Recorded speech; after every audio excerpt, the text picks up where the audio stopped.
able to take you with us, and the next step of this journey is something that I'll talk to you about later, because I've got a frog in my throat, I think. So yes, I'm very excited to be here, and I want to say thank you everyone for joining us, and thank you for joining us for the next WildEarth's journey unraveling. This is a test. We're just seeing if everything works, but if it's working, it might as well be live. So it's all live, but you are joining us literally for the test phase over the next few hours and days and many years, hopefully. Behind the camera is a new friend we've made recently, Brian. He's familiar for many of you, and he's going to be on the camera today. Brian, very nice meeting you. Look forward to all the fun together. Indeed. And back at the control center, lots of people. I'm not going to introduce everyone now, but Pieter, Graham Wallington, Will Fox behind the directing and making sure that they keep Murphy at bay. All the new crew, and HT, who you'll meet later on, who's becoming a very good friend very quickly. He'll be joining us in this journey as well. We won't be needing jerseys. It's summer down here in Africa. And he'll be in the other driver's seat with the other vehicle, but we'll talk more about that later on, and you'll get to meet him as well. For now, I'm going to get in the car, and I'm driving the Jigger, for those of you, again, that know this history. A lovely vehicle. For those of you that are new, it's a little Land Rover. It's the most fun car you can drive in the bush, and the name means to be zigzagging through the bush. So we're going to do some of that, and see what we can find.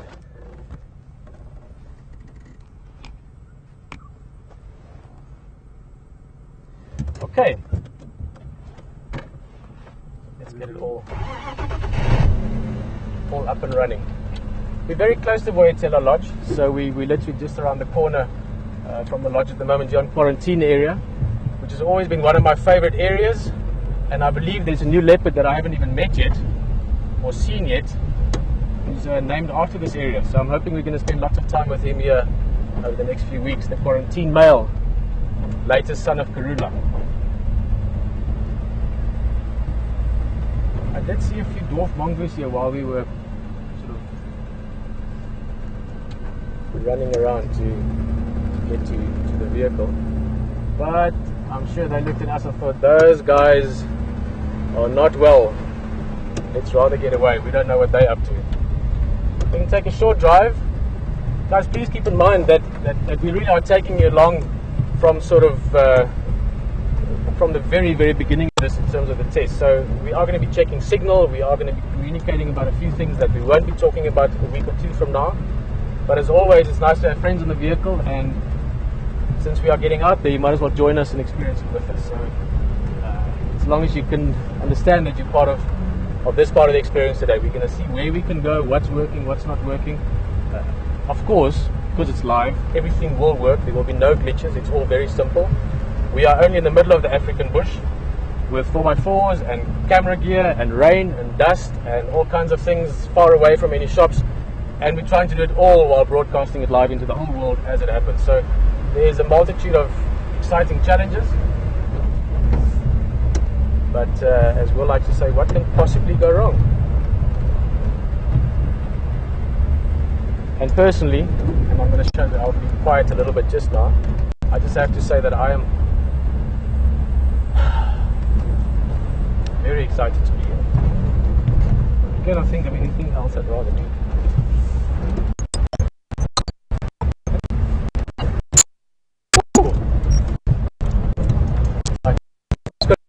We're going to take a little then as it goes on. Brian, you all good? 100%. Perfect.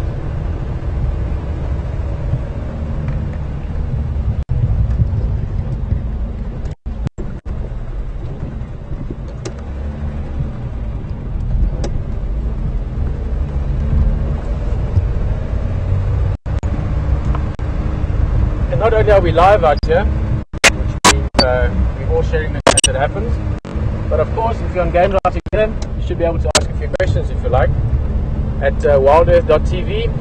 Send us a mail, and those that we can get to, we'll ask. Sorry, the door was open. We won't ask, we'll answer. Or if I don't know, I'll ask, and you can help me answer.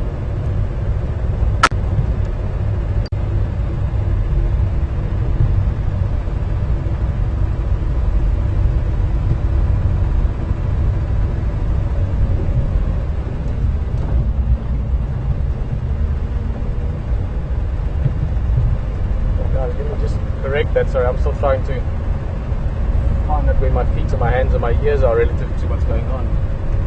The email address is questions@wildearth.tv.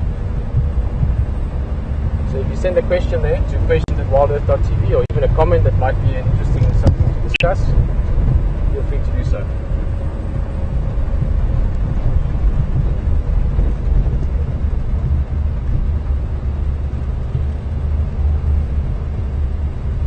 Been an interesting day so far in terms of, I can't even believe it, I want to talk about the weather. Everything that's been going on today, now I want to talk about the weather. In terms of the weather, it's been interesting. It was quite cold earlier. This morning was actually very pleasant, then it warmed up. There was a bit of cloud build-up at about 1 o'clock or so. I even thought it might come and rain, and that's cleared away now again. So we are at the sort of introduction part of the rainy season. But probably, I was talking with HG earlier, and we were taking a bit of a discovery drive.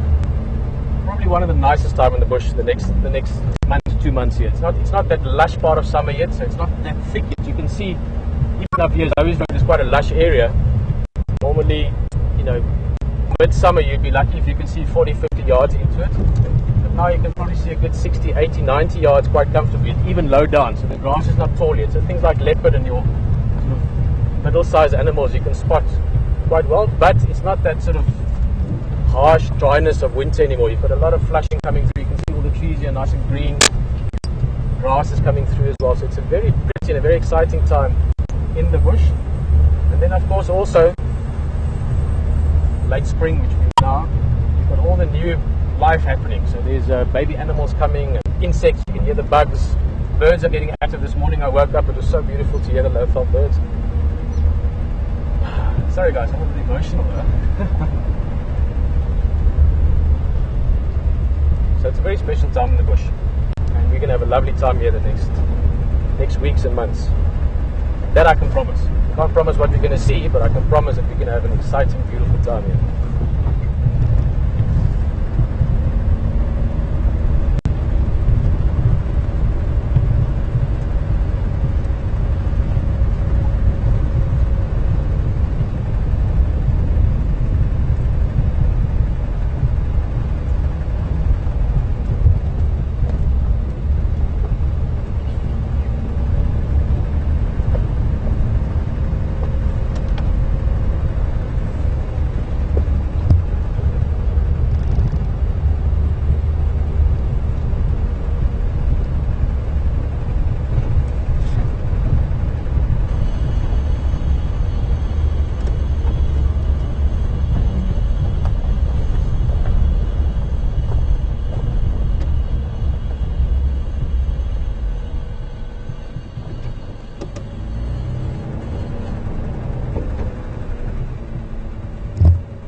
Nothing too curious there. I just had a funny noise in the front and a stick just got in there by the brake shoes, somewhere in the car, so I just reversed it from the house.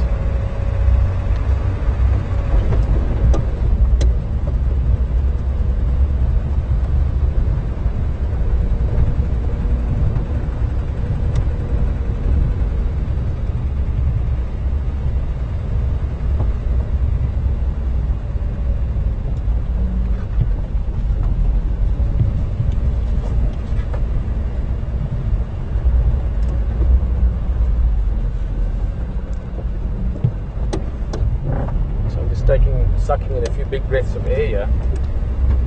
This is one of my favorite trees on Juma. It's a beautiful torchwood and it's just got this lovely shape. Over the years we've stopped here many times. I'm sure we saw leopard up there a few times as well.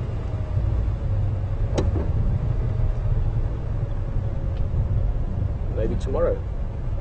Speaking of leopard, Lisa was just asking, how's it Lisa? Very nice to have in the vehicle.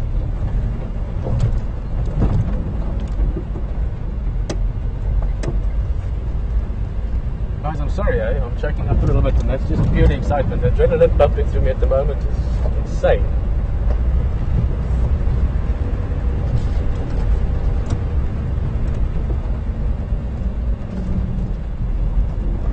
Lisa's questions about Karula. Now, for those of you that maybe is on the vehicle the first time, I promise you I won't be sort of an emotional 4x4 track the rest of this time. But I was wondering what the first question would be, and very aptly, it's about Karula, who's probably the most famous character in this whole area. And she's the mother leopard of various litters of cubs. Her daughters are still in the area, Thandi and Shadow. And we're sort of ambling our way along to go possibly find one of her sons, Kayuma. And the other son is also in the area, Quarantine. I'm sure we'll get to know them over the next while. As far as Karula goes, Lisa, I have not seen her yet, and I would be absolutely, probably be a little bit like when my son was born a month ago when I see her. Just because there's all this history floating through at the moment. But we're going to look for her. Part of the plan.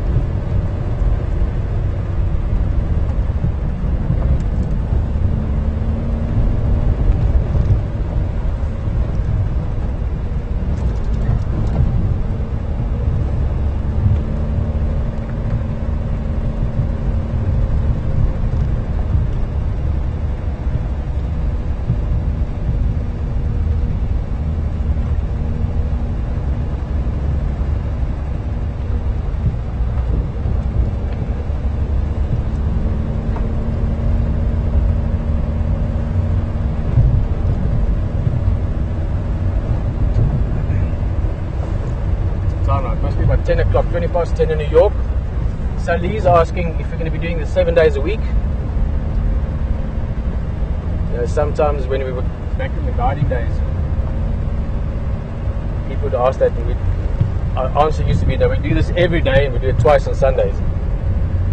But we're going to be doing it 7 days a week, twice every day. In the mornings and the afternoons, so sunrise and sunset our time, which will be this experience that we're doing now, the sunset safari or the afternoon drive in the morning for those of you from North America, depending on where you are. And we'll be doing it every day.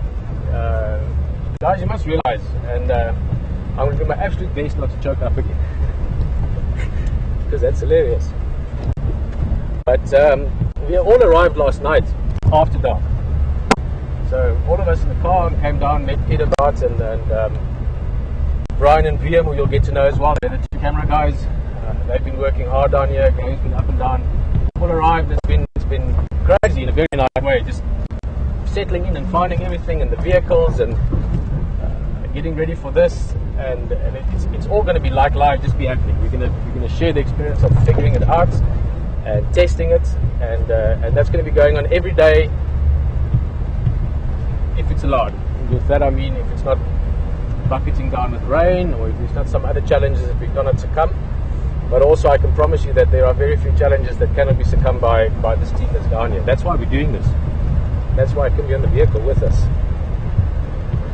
I must just get over this little funny voice thing when I get all emotional. So Sally, yes, we'll be doing this every day. Twice a day if it works out.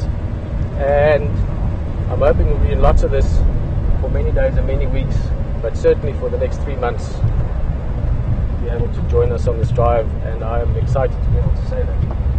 So I look forward to having you with us as often as you can.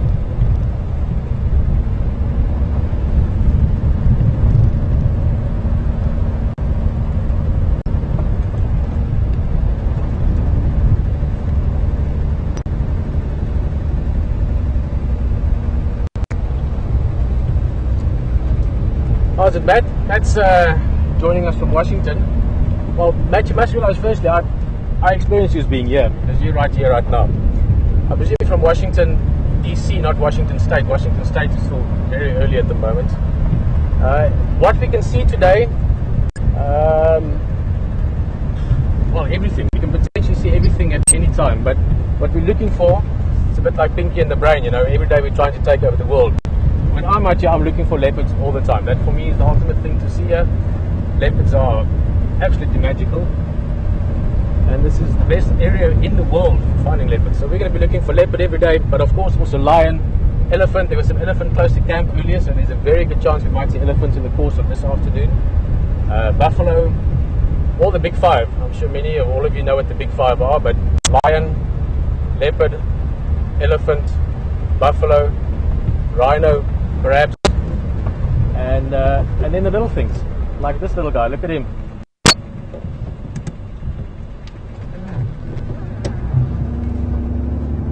So everything from the biggest, like the elephants, down to this, which is the smallest antelope in this area. This is a steenbok. You get a few species of antelope elsewhere in Africa that's even smaller than that, but this is a little guy. And this is a very happy steenbok, because if you can look around him, you should be able to make out two colors very clearly. There's a lot of sort of sooty black color, which is where the grass burned not so long ago, and then this lovely sweet new leaves or new shoots that's coming out, and for a steenbok that's just the best food.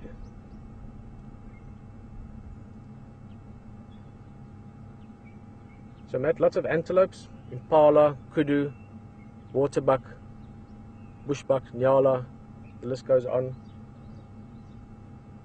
And then there's the secretive things that we might see once in many months only, a civet or a genet, or porcupines, pangolin if we're lucky.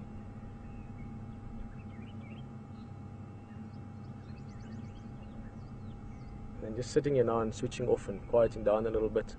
It's lovely to hear all the birds. So we're going to be looking at some of the colorful birds that we can see out here. We're going to, if we're lucky enough, see some of them close enough that we can hear them calling.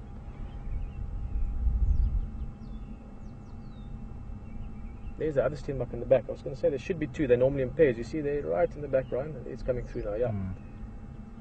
They normally form monogamous pairs. So you see steenbok in twos, male and female, or sometimes in threes if they've got a youngster with them. And you also get to know them. They, like many animals, are territorial, so they've got a certain area that they stick to, and then that area might widen out to a home range as well. But I think we're going to move on. We want to check one or two places still, and I want to slowly start heading back to introduce the one piece of wildlife I can guarantee for the afternoon. Probably about 15-20 minutes or so we're going to be doing that stuff. But I want to take a quick squiz down at the waterhole that I just got some information earlier from Tex, and Tex is one of the guides that works at Juma here at Boycella Lodge. He suggested that maybe I'll go have a look there to see what might be around there. And after that we can be heading slowly back towards another part of this drive experience.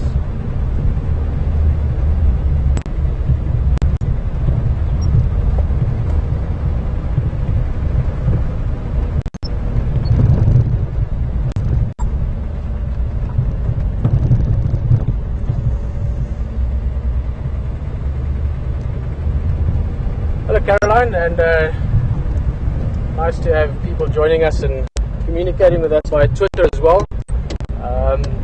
Caroline is just asking if this show is going to be on National Geographic TV as well. I can very excitedly say yes, it's going to be at the end of this month and the beginning of December during Big Cat Week. So there's going to be amazing things from around the world about big cats and all the stories about them, and as part of that week we're going to be doing this as well, and we're going to do our utmost best to show you as many of our cats in this area alive and live, and share it with you in this very special space that we're in. So yes, Caroline, and for those of you who didn't know about it, it's a very exciting development within this. So we'll be on, probably, if I may say so, one of the coolest platforms in the world with National Geographic. So very, very excited about that, and we look forward to all of you helping us build up to that and getting everything super streamlined towards that. And I've got to get to know a whole bunch of new cats, all the leopards in this area, most of them Karula's offspring actually I haven't seen, so I'm going to have to get to know them. HT as well, there's a lot of excitement for him having to get to a whole new area, to know the roads, to know the area, to know the animals, so it's going to be a crucial part for us to have you guys with us. So please join us whenever you can. It's nice to have company, it's nice to have people that are interested, to have conversations with you, and of course just to have you be part of this. This is an experience that, from a personal point of view, but also from a wildlife point of view, from a wilderness point of view, I'm extremely excited about. So this next 5-6 weeks is a very, very exciting time. So yeah, fantastic to have you with us.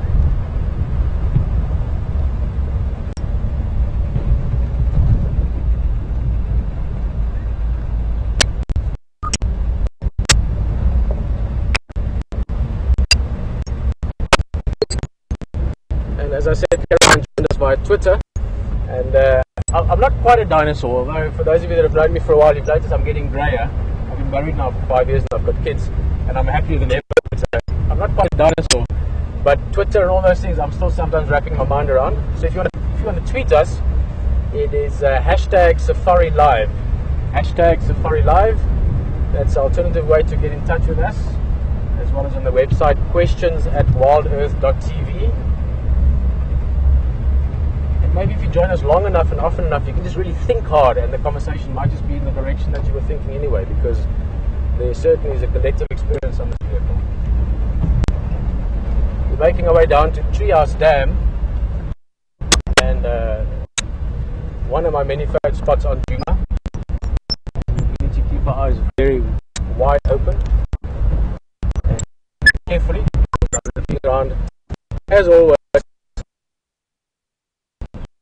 once today, but there was Yuma, the brother to quarantine, and young male leopards at that age, 2 years old or so, they often stick around certain areas, often around waterholes. We saw that with safaris.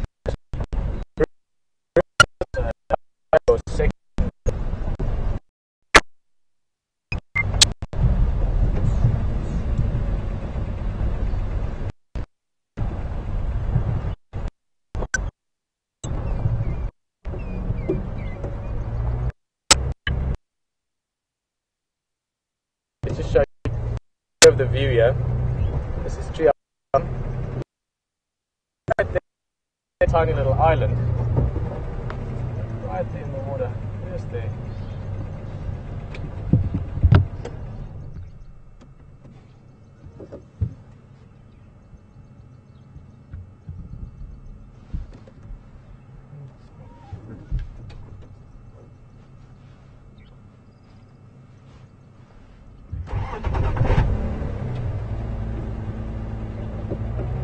How's that? A hippo there, but I'm just going to try a little higher.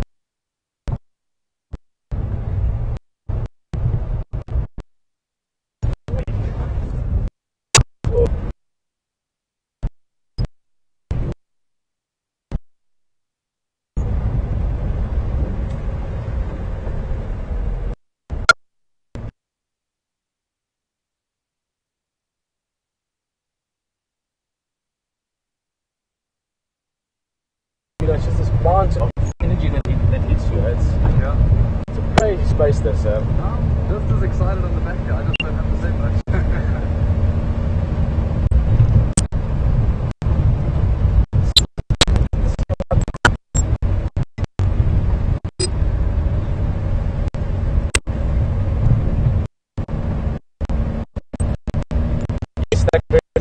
Thanks, Bill.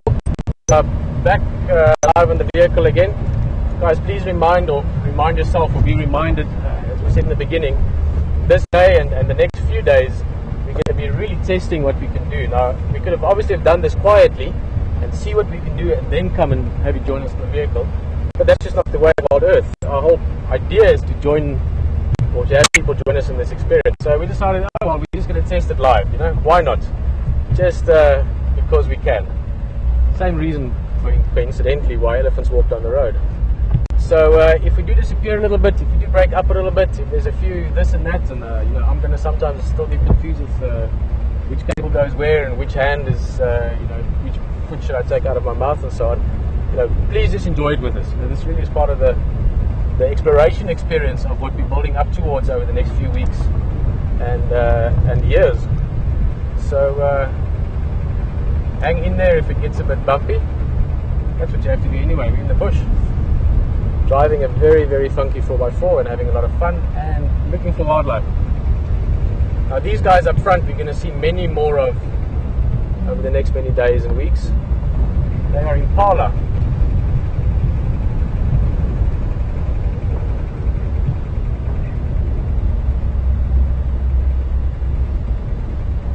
Especially for you guys joining us from North America. The car, the Impala, the Chef Impala, was named after these animals, and I used to know the history better. Maybe someone wants to look up on it, but one of the designers or the owners of Chef at the time came to Africa and loved impala, just thought they were the most beautiful thing, and they named the car after him. They actually flew over, for some reason I want to say 6 or 16, I think 6 impala to the States when the car was released. This is some long time ago history now, so it would be interesting if someone could maybe give me some more details on that. But these are impala. In Afrikaans we call them rooibokke, or red antelope. You can see why. They've got this beautiful sort of red color, two-tone red color. They're darker at the top, lighter towards the bottom, and then the white belly.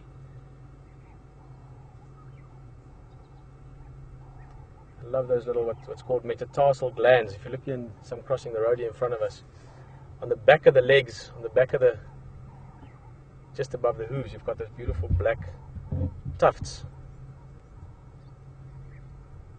That's the other thing I must ask for, especially you guys that have known us for a long time. If I sometimes stumble over terminology or maybe even get one or two things wrong, I've been in Namibia in the desert and I'm working on the ocean for a few years now, so I'm a bit rusty on one or two terms. But the metatarsal gland, those black tufts, have actually got glands inside them that releases a smell with various applications and reasons for it. In fact, it's not even exactly know why. There's different reasons for it, but the most common one is that these animals are herd animals, as we've seen. There's probably about 60 or 80 of them here, and if they're all running around away from a predator or escaping quickly, they scatter into the bush. This could help them to be coordinated or orientated, maybe is the better word, relative to where the rest of the group might be, maybe to find each other again afterwards, and possibly also to just add that slight, minute little bit of extra confusion to the predator. So if I was a leopard walking down the road and I'm stalking these impala and suddenly I go for it, and the impala will just explode, I mean literally explode in all directions to get away, and then you've got this massively visual input, because when they run their tails flick up, white tufts underneath, these black markings at the back of the legs, they're running around making noises, and you have the smell as well. All those things will just maybe add to make the predator just doubt for one split second what to do, because he's just got all this input suddenly, sort of like me half an hour ago, and that might just make him not decide which one to go for immediately. And I don't mean immediately like a second, I mean like in 100th or 1,000th of a second. But that's all they need. 1,000th of a second is enough to make the difference between escaping or not for these antelopes. So you've got these amazing evolutions in them that sometimes we understand and sometimes not. Look at that one, it's busy grooming. That's a young male, he was born last year. We'll talk about impala births just now as well, but impala have got these very interesting teeth. They're actually a little bit loose in the front of the mouth. So if you sort of think of the 4 or 6 teeth towards the front of your mouth, they could swivel, not swivel, that's the wrong word, but they could move a little bit within the gums, just to give them a slight angle and to allow them to groom themselves, so they can brush through the hair almost like a comb and get ticks and things off. These guys are doing a little bit of very lazy sparring. I mean, sparring is an exaggeration for what they're doing, but they are just getting ready and practicing for about 4 years from now when they mature.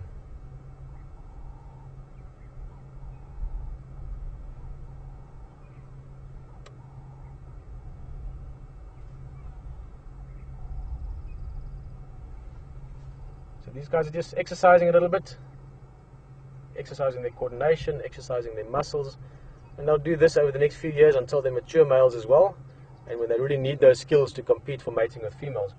Just before we move on, what I was saying just now, and we'll talk about this over the next few weeks again, but it's a tradition here in the Sabi Sands Game Reserve. This is where we are. It's in South Africa, on the eastern part. It's part of Kruger National Park.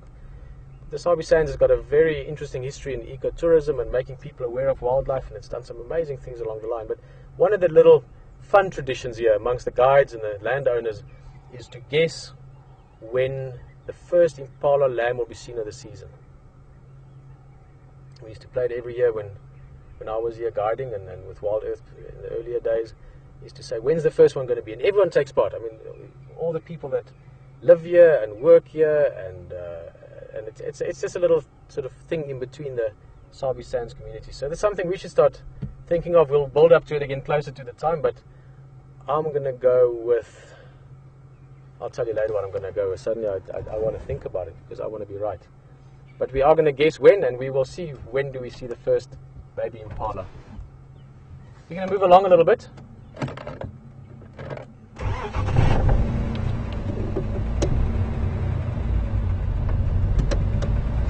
it was nice.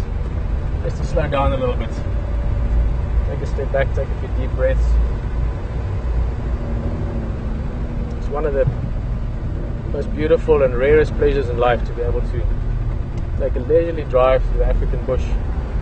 Especially at this time, we're now getting to that magic hour part of the day. The sun's getting lower, you can see the colours are getting richer there if you look towards those impalas. Contrasts are coming out more. It's a lovely time. Let's just have a quick look at that female there. If you look at her from the side. This was also a decent example, that one. But they're all pregnant, you can see it in their bellies. Keep in mind, impala are very quick, very sleek animals. They have to survive that way, so they don't carry massive babies. There's the one, yeah. That's a nice example. She's likely to be one of the ones to have the first lambs.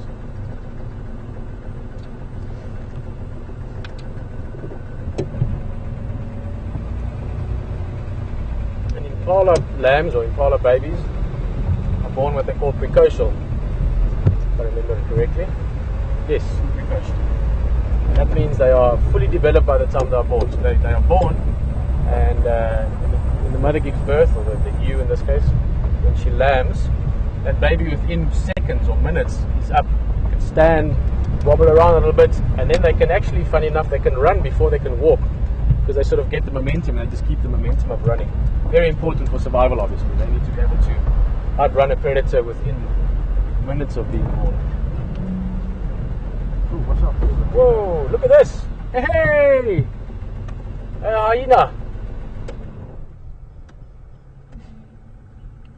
See, that one's looking nice and dark on the belly. He's been lying down in the mud here in the riverine just to cool down.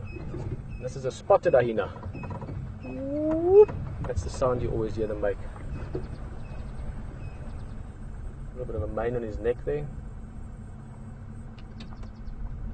Oh, very nice.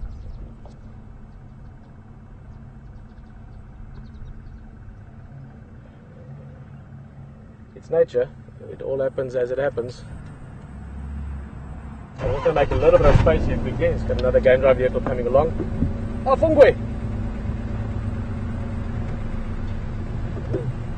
Guys, unfortunately, because this is still early days and testing things, we can't introduce you to the guys, but this is a very good friend of mine. Yeah, Fungwe, how are you? Very, very, very good. Abel, I can't talk long now, but we're going to catch up. So nice to be back. This is the guy, when you meet him, I'll tell you all about him. Guys, this guy taught me so many things about this place. Cheers. Bye-bye. Ah, Abel. Abel was my first tracker when I worked with him. He taught me so much about the local and about Juma.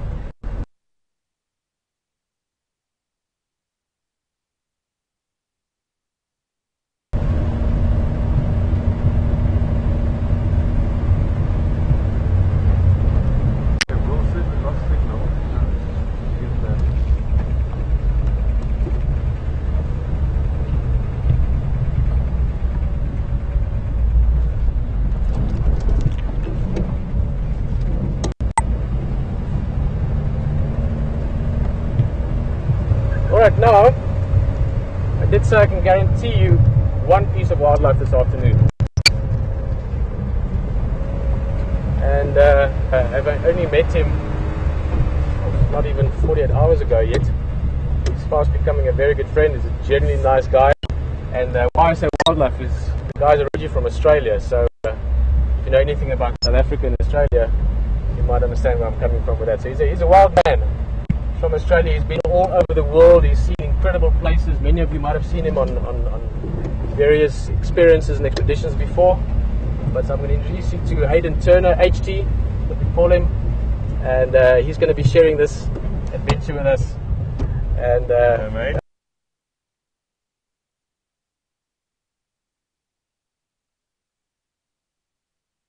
Do so. How are you? Give me a second. Yeah, fancy bumping into you.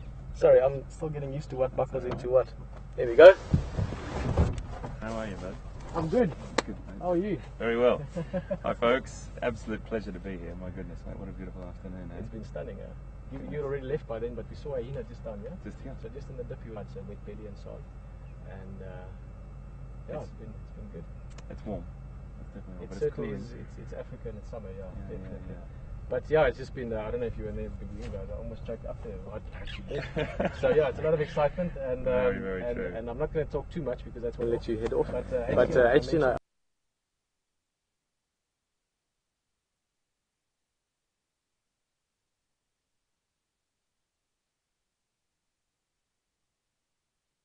I mentioned a little bit of driving up here now. It's for me personally a big pleasure to be working with you. Oh mate, absolutely reciprocal mate. We're going to have such a great time guys, and I can't tell you how I'm trying to hide the excitement a little bit at the So over the next 3 months, and particularly the time that we're with you, it's going to be sensational. I've got everything crossed. I've got a lot to learn and you're going to help me. Anyway, have fun, enjoy it. I'll look around a little bit. I'm sure maybe we see each other later. There's Ahina here. Those Ellies were around earlier, maybe they head to the water, who knows. Okay. Have fun, man. All right, mate. Yeah, Take care. We can have a lot of fun. Okay, see you soon. Right. We're off. Well, let me just say, again, a very, very warm welcome to you, and thank you very much for joining us. This is an incredible experience for me. Yeah. New animals.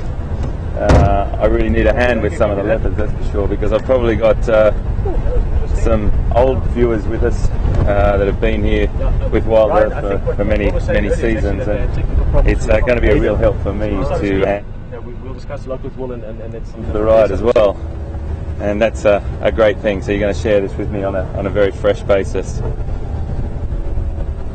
It's a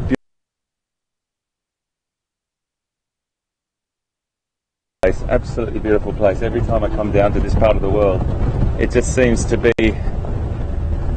more memories, more beautiful for me, and the vegetation, the smells, the temperature, and of course the wildlife. So we're just going to have a little scoot around now. Tell you that we could get lost because I've only been driving around this reserve for about a half a day, and I don't really know the roads that well. It's a bit of an adventure. See what we can find. Temperature's definitely dropping. I should introduce you to my partner in crime at the back there, Liam. He's going to be operating the camera for me and be my second pair of eyes, which is really, really important out here. And he's up a little bit higher than me as well. So it's really important, and our relationship will build over this period of time. We really want to try and bring as many sightings as we possibly can for you. I think the wonderful thing about being in Africa is that you don't know what's around that next corner. We don't. We might have just been down there ago and have done a full circle, but you just don't know what could be there around that next corner. So there's been a few hiccups this afternoon. We had a power outage, so we lost you guys for a little bit, and that's always one of those things in a live broadcast you can't predict, and you understanding all that stuff. Because it's really exciting to think that this is like a dream come true for me. This is like having everyone that I've ever wanted to come on a game drive with us. It's a beautiful feeling.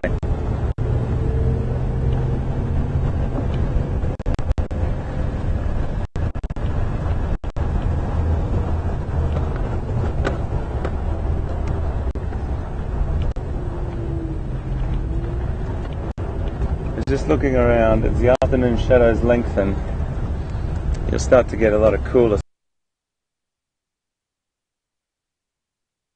This is a beautiful, beautiful antelope right in front of us here, just walking across the road. Let's see if we can just move up a little bit. It's a nyala, female nyala. Gorgeous little antelope.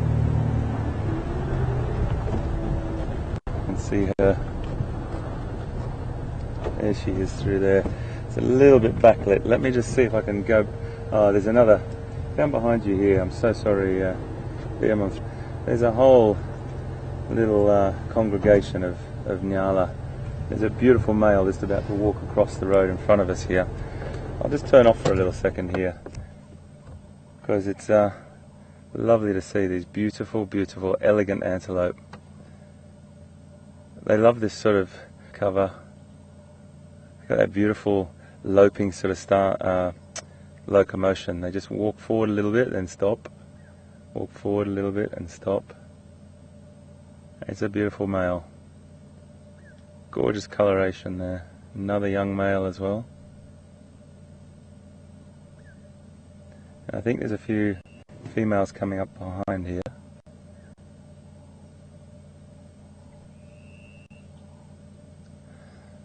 I love antelope. I really do. I love antelope. I love my cats as well, but antelope, your system, and these particular antelope are definitely one of my favourites. Gorgeous stripe pattern. You have a look at this young female coming across the road just here now. Sunlight just on her, and those stripes, that'll break that body shape up in those lovely thickets and those little bit of vegetation. She's so pretty. So pretty. Area is the wildlife is so beautifully conditioned or habituated to the vehicles. I've been to lots of places in Africa where those nyala would have just gone pew. But this is the wonderful thing about where we are, and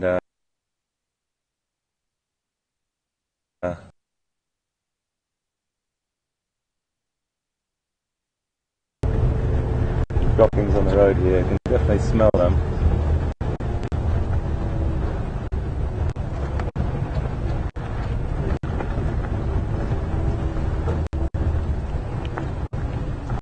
Pete and I were talking this morning just about our favourite times of the day, and I'm torn between two lovers. I really am. I love the morning, but I love the afternoon just as much. And it's this gorgeous light that we get as the afternoon shadows lengthen, as I said, and that magical sunshine, that golden colour.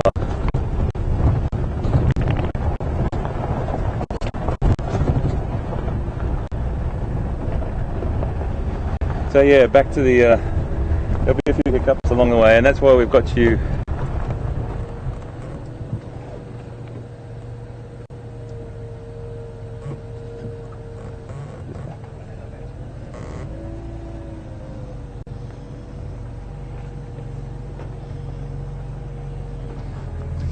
just going to angle you around a little bit. I just don't want to burst onto these guys.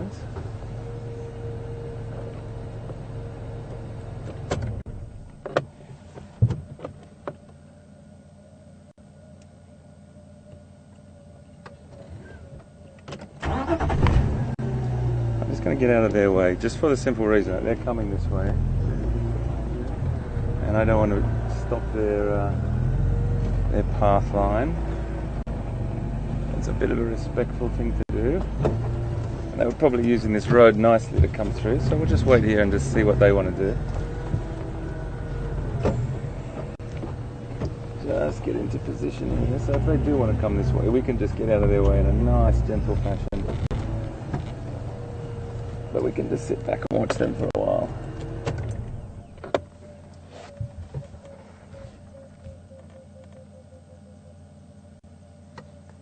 Beautiful. Absolutely beautiful. A breeding herd just sitting in the afternoon shadows, having a little browse. Lots of youngsters. There's a youngster just over behind the bush there. It's a bit hard to see.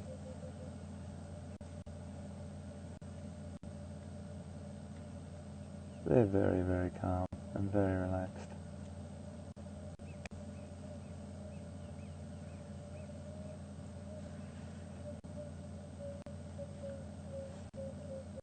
We have a great connection with elephants, us humans. We've got a lot in common. We've got that same sort of instinct to look after our young, and long lifespan, long gestation period. There's a real connection with elephants.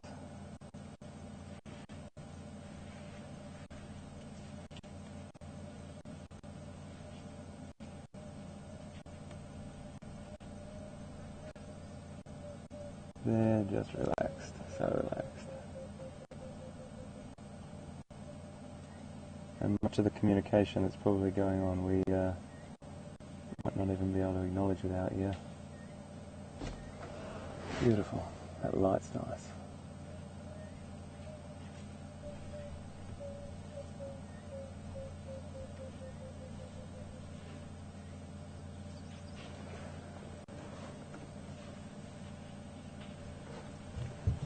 I think we might just move on and let these guys take this little pathway, because I think they are wanting to come along this road. And we'll make it easy for them. I think that's a really nice thing, that when you are viewing wildlife like we do here, we really try and make sure that we don't change the animal's behaviour, we just view it in their way. If they're coming up this road, I'm more than happy just to walk on myself, carry on a little bit further and let them come up this road, because we can go around and do anything. That's the wonderful thing.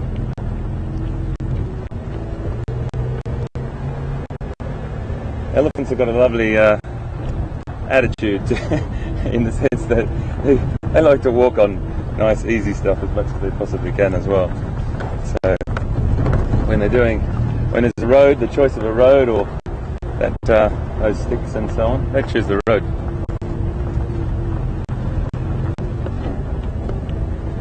Lovely.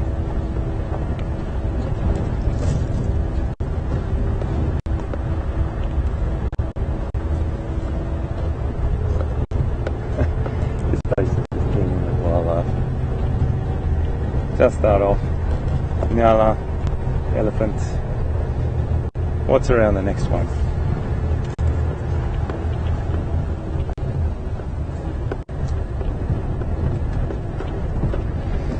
So a little bit of my backstory, just to share with you. I've been very fortunate to work with National Geographic before, but this is my first time with WildEarth. So it's a humbling experience always to work with wonderful people that you've always thought have got a great knowledge and are good people just all round. And this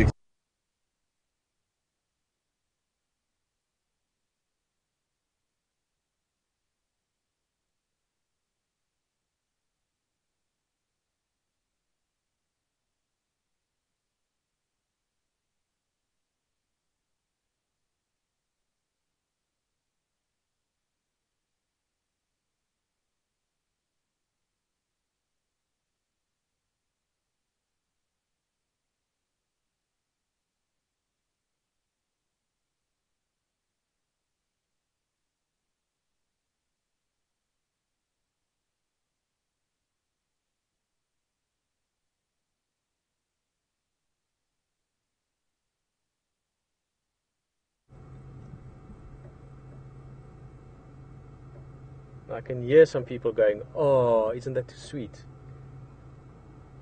So many people have got this negative idea of hyenas or negative connotations because of especially some of the earlier sort of documentaries made about them. Hyenas are amazing animals. They've got incredible social structures. They're incredibly close as family units or as clans, which is the correct term for it. But I also think they're really cute, especially this young age when they are this size. They're all fluffy. They look like little spotted teddy bears.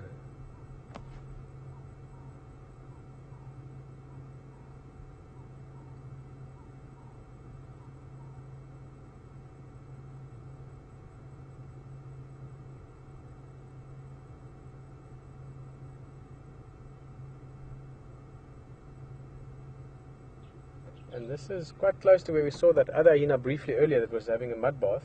And I actually thought it's the same one, but this is a different hyena. This one has not been. If you look at the belly of the adult, you can see it's nice and clean. There's no mud or wet water there. So this is the female, almost 99.999% certainly the alpha female. On very rare occasions, hyenas will have two litters from two different females in the clan, but typically only the alpha female breeds. And they're looking really healthy and happy. And that goes for the adult and the mum. You know what, this is not a bad opportunity to see, because we will be over the next days and weeks doing some tracking, sometimes to find animals and to follow them, especially the leopard. We like to track them. It's a lot of excitement especially even more when you track them and find them. But what I'm actually talking about is the footprints. Mostly we will see the tracks. It's not often you can actually see the feet or the actual pads of the feet. If you look at the feet on this girl, or this lady, the hyena, you can only see her back feet at the moment, but you can see the shape of it perfectly.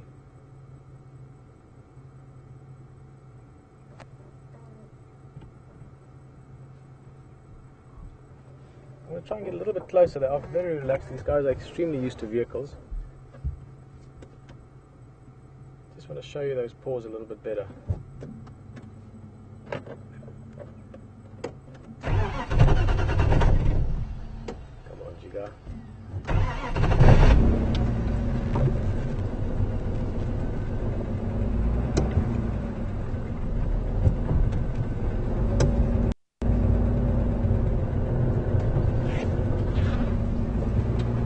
Let the game drive vehicles know that the hyenas are out.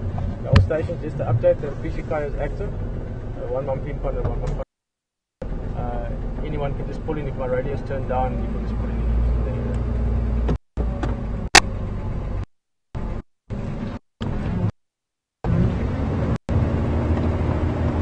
Marker shop for you. You can just come straight in.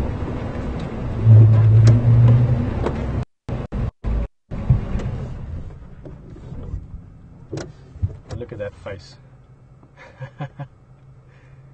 Gorgeous.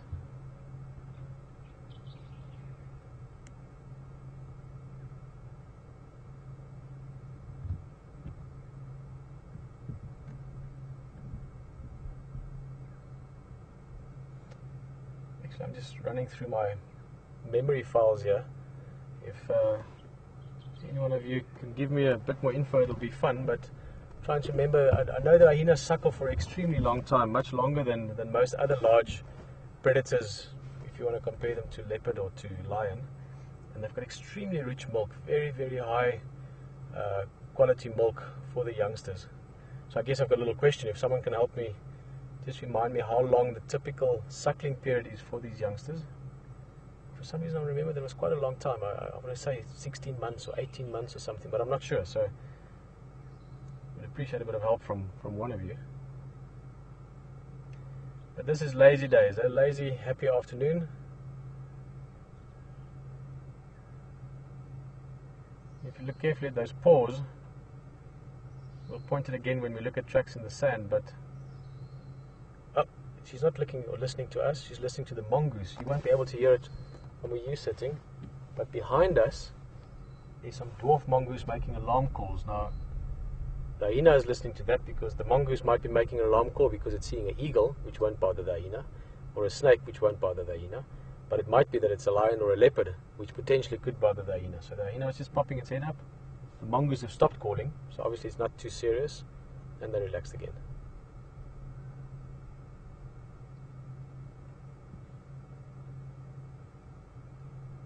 I will eventually get to the point with the hyena pause, but if you look carefully, you can see quite big toes, 4 toes, and then in the back you've got like a, you can call it like a rough heart-shaped pad with a cushion of the heel of the foot.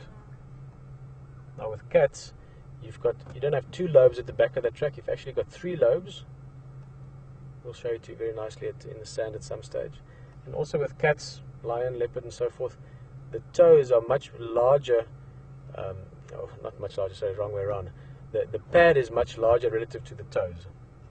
Because cats, of course, unlike hyenas or wild dogs, cats rely heavily on stealth. They need to be able to really stalk quietly and get very close to their prey. Things like hyenas and wild dogs, they rely more on endurance and speed and running down their prey. And I'm sure a few of you thought, no, but hyenas don't hunt. Make no mistake.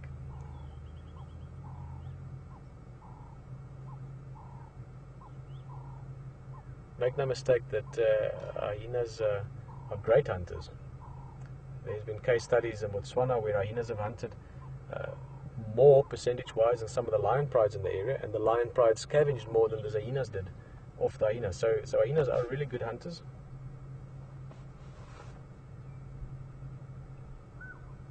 But today they're not that. Today they're just a Happy mum and a youngster relaxing in the afternoon. Dan from Texas is asking how old hyenas live to. And again, some of these exact numbers and figures of, we used to have this joke and say that I've forgotten more than you've learned. I'm a little bit like that now with a few things. Some of the things I've sort of forgotten over time, but they live to, I would say, probably 15, 18 years. That's probably the lifespan of a hyena. Depends a lot, like with most wild animals, on the conditions. In other words, on how much food there is, how much water there is, how much competition there is of other predators, and how much danger there is for them. And in some areas, if there's lots of food, lots of water, and not much competition, they can live longer because it's an easier life. In other areas, they will not die eventually of old age mostly. They will normally die from pressure from other predators or pressure from other clans.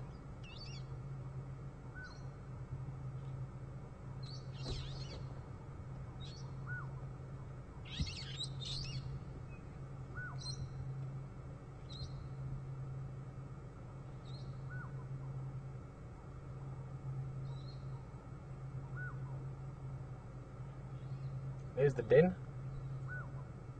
and it's not always the case. In fact, I think at the moment only the one entrance is active. So if you look, you've got an entrance there which there's a bit of tracks in the front, but if I look carefully, the sand in the front is relatively hard, and there's also a branch in it. So the active or the main entrance is this one, and that'll go down into a chamber down there, and sometimes even different parts to that chamber as well. So you might have another tunnel going further in that the little ones can hide in.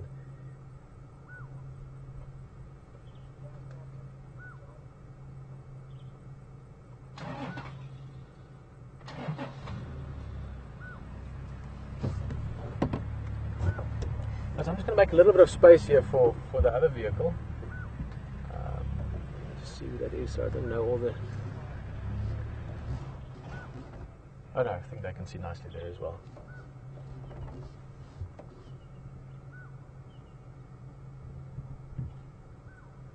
Quite a bit of activity out there this afternoon. I'm just listening to all the different game drive channels, other parts of the reserve. Just going to talk to this other vehicle quickly.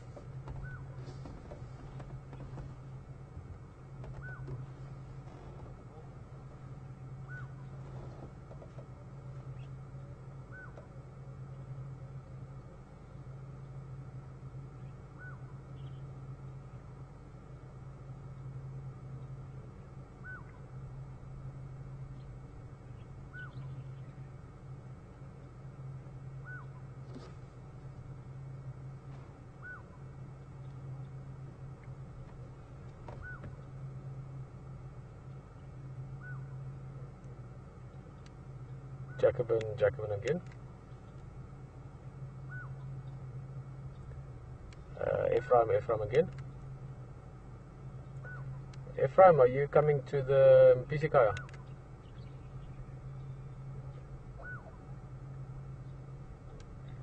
Andrew. Oh, Elvis, yeah, no, I think Elvis is driving for Jacobin.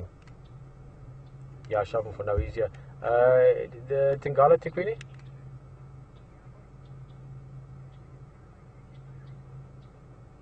Okay, Nkomo. Guys, just while we're enjoying this beautiful relaxed scene here with these two hyenas, I'm just going to explain a little bit about that conversation you just heard and maybe didn't make much sense. Obviously there's other game drive vehicles in this area as well, and I don't just mean the direct area that we are in, but the greater part, and they communicate with each other. Sometimes someone might be seeing a lion somewhere that's heading somewhere else, and they can let us know, listen, there's a lion heading your direction, and then everyone works together to find the wildlife. It's a great system with phenomenal trackers, very experienced guides, and everyone works together. For that we use radio communication and to communicate with each other and help each other to know what's going on.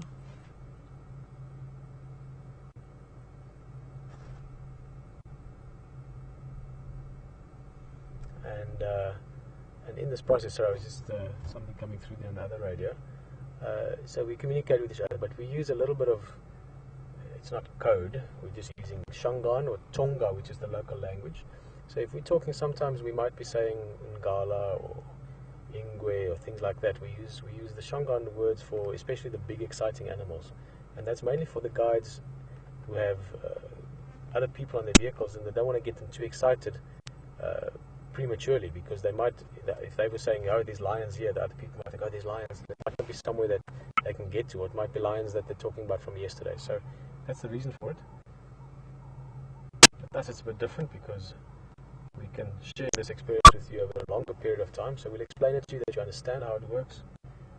But in the end, I hope and I believe that you trust me, that if it's anything we can get to in any way or form, we will get there and we will see it. So that specific conversation that I was listening to, that I was just mentioning to the guys, is some lions they've seen, but it's in a whole different part. It's not even anywhere that we can get to. But so there are lions in the area, not in our area at the moment, but who knows? Maybe tomorrow lions walk far at night.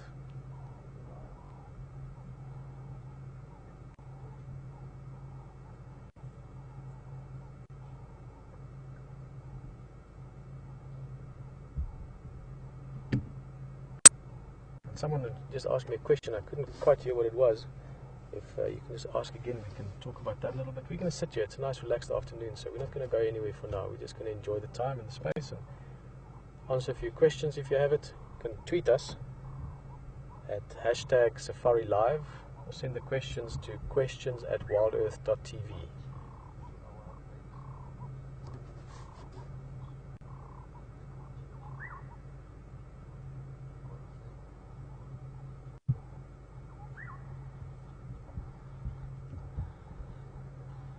Well, that's a good question.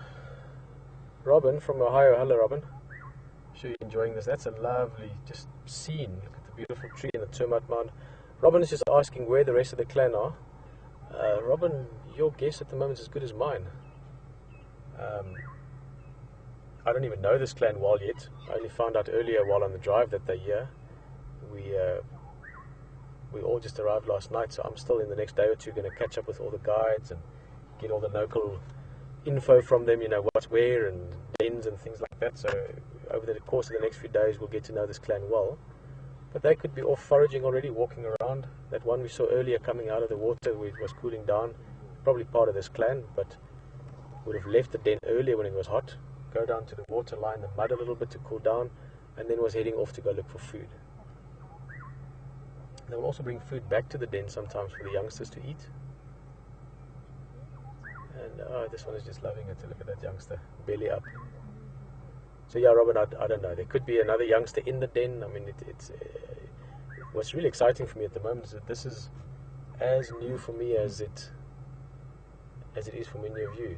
I know this area, and I know a lot of the wildlife, and over the years one pick up all the sort of understanding of it, which is probably more important for me than just the factual knowledge, is understanding how it all fits together and how the different species work and operate. But over the course of the next days and weeks, I'm going to be rediscovering this area in my own right as well. I'm going to see animals I haven't seen. I'm going to see leopards I haven't seen. I'm going to get to recognize them with your help, figuring out how to recognize them and get to know their personalities and their different sort of ways they have. But these guys, just look at that. I can promise you that we are going to get to know these guys.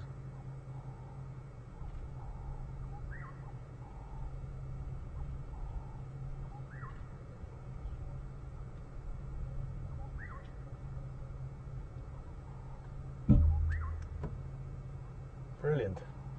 Joanne, I'm going to get to you just now. That's two ways a good question or a good comment.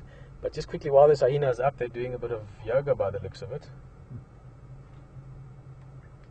There's two things that's very obvious with this hyena at the moment. One is that it's a very cute little teddy bear-like thing with that fuzzy hair, especially with this backlight or late afternoon light that's backlighting them. You get that beautiful glowing fringe on the hair. The other one has just changed now, but you could see something very clearly visible between the legs, and that's very interesting with hyena, is that you can't tell male and female by what we saw there, which was a penis. Is with hyenas, they've got what's called a pseudopenis, so it looks like it, but it isn't the case, so because the females also have it, and that can be very confusing. In fact, it confused early explorers to the point where they thought they were just the weirdest animals ever. But that's a very important role within their social hierarchy, and we'll get to touch on that again later on, talk more about it. Because, as I was saying earlier, these hyenas we will get to know very well. I can't promise you that we're going to see leopard every day, But I can promise you that we're going to see these hyenas often over the next while. This is still a young cub. It's not very old yet. And, oh, it's beautiful. Look at that coat. It's a very, very lovely individual. But they're going to be here for the next at least month or two still, probably 3 months. At most, they might change den. Sometimes they go to another den, and hopefully we can find that den site again. But this den has not been used much. I'm just looking at the tracks and the dung scatterings and so on. This den has not been used for very, very long. So it won't have lots of parasites and things like that yet. So I would venture to say that for the next month or 2 months, we're going to see these hyenas often. And we're going to really get to know them, and maybe even down to the point of recognizing individuals. So for those of you that spend a lot of time with us, you can start looking for a few spots that are in specific place. This one has got a beautiful dark markings. I'm looking, it's got almost like a bar. If you look at the back of the tail, you've got the black tip, and then you've got like a bit of a gap, and there's a black bar across the tail. And then all the way up just below the base of the tail, there's another dark black bar there. So we will get to know these hyenas quite a bit. Joanne was asking if that sound in the background, we can still hear it.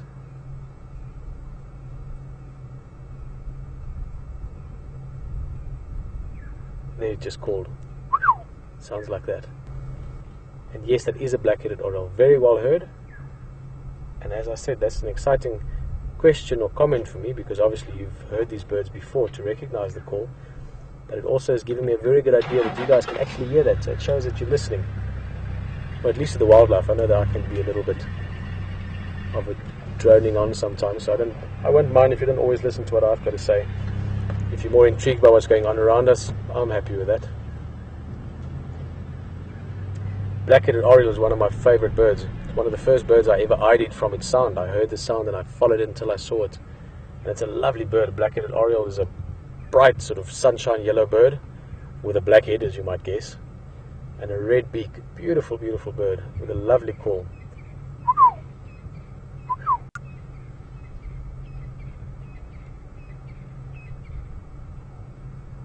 Life is good if you're a healthy hyena with a healthy mum. Lots of milk. Look at that. Lots of milk. She's in very, very good condition.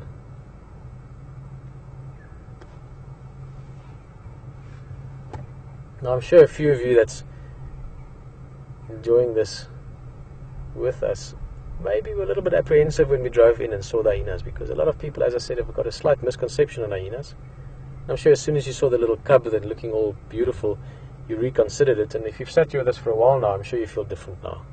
If this is maybe the first time you're seeing hyenas behaving, just doing what they do on a lazy afternoon, I'm sure you will agree that they are lovely animals. Look at how close they are to each other. They're very, very socially connected within the clan. Very interesting hierarchies. We'll get into a lot of that detail over the course of the next while. But for instance, hyenas has got very strict social orders, or hierarchies is the correct term for it. In this case, we're looking at the alpha female, almost certainly, because she's in great shape and she's got the cubs. But then your next ranking female and so on. But what is interesting is your lowest ranking female will still be higher ranked than your highest ranking male. So with hyenas, the males, they fit in right at the back of the line. But still within the group and within the clan, especially amongst the females and the cubs, there's a very, very close and a very, very, I almost want to say, sensitive aspect to the group. They take a long time caring for their young. They put a lot of effort and a lot of care into it, and they're lovely animals. They really are. I'm going to get my camera out. I'm so excited about everything going on. I've got a camera here.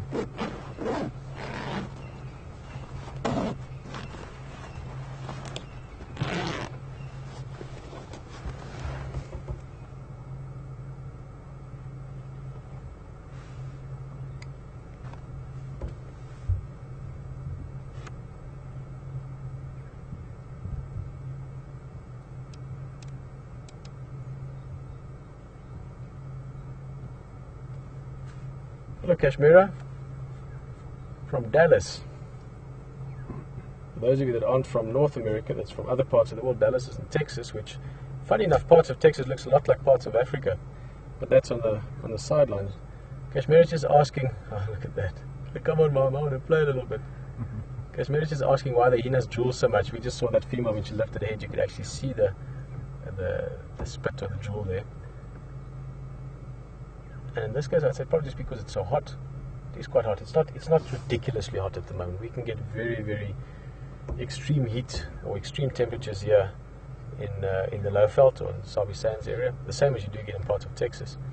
But it's quite humid today. It's quite hot, and probably just cooling herself down, panting a little bit, similar to dogs. Those of you that have dogs, and they have a lot of moisture in the mouth. They don't sweat like we do to cool down, so they have other mechanisms, and cooling the air as they breathe it in and out, or especially as they breathe it in, is a part of that. And not just the air, also the blood. So all the mucous membranes and all the parts of the mouth being wet gets cool, and then that helps to cool down the animal as a whole.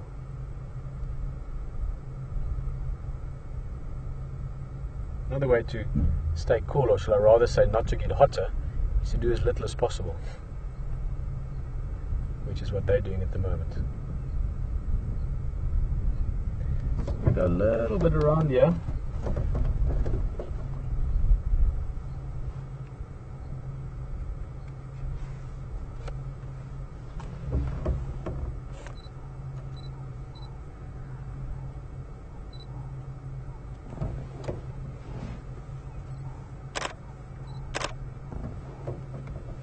Hello, Pat.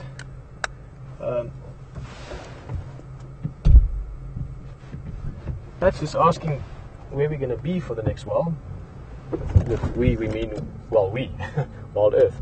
Let me just quickly, I'm just going to go a little bit closer. The nice thing,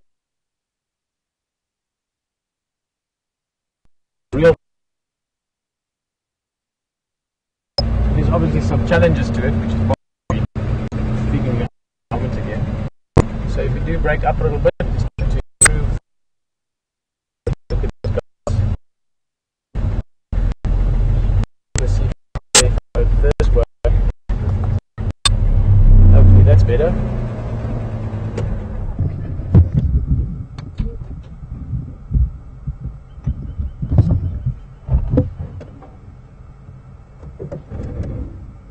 Oh, lovely. Okay, so just we were breaking up a little bit there. If you missed the explanation, we are busy rehearsing if you want. It's just very relative because we're doing it all together. But part of what we're testing is just what we can do in terms of the actual getting all of this to you as it happens.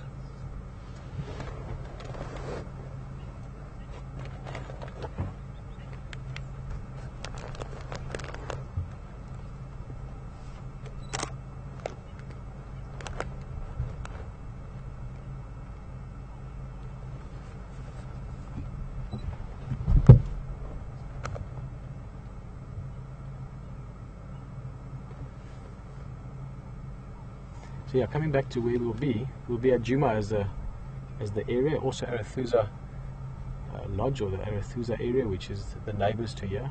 We'll be spending time there as well. I'm very excited about that because it's a new area. It's always great to come back to areas you know. It's like seeing good friends again.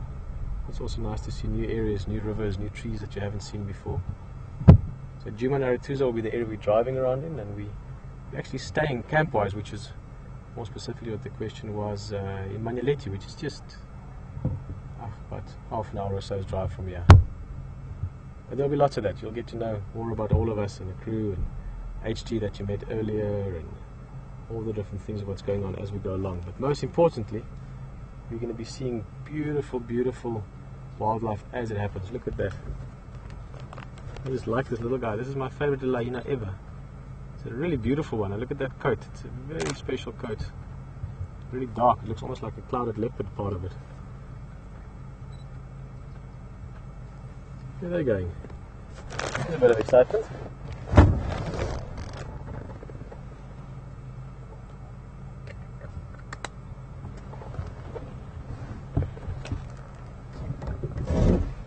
So guys, we'll just try and follow these guys, see where they're going.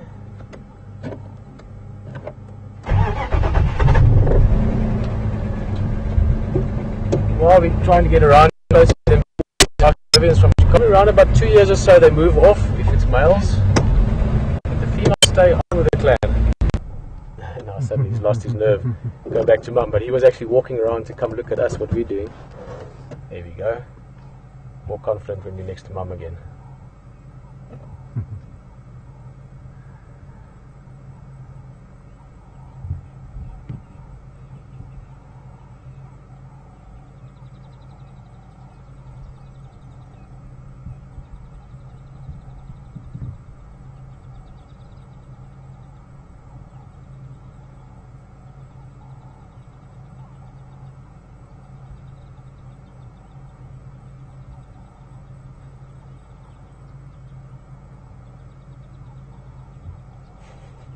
What happened? He's got a thorn in his foot. Yeah. Looks like, or something, a little branch that got stuck in between the toes or something.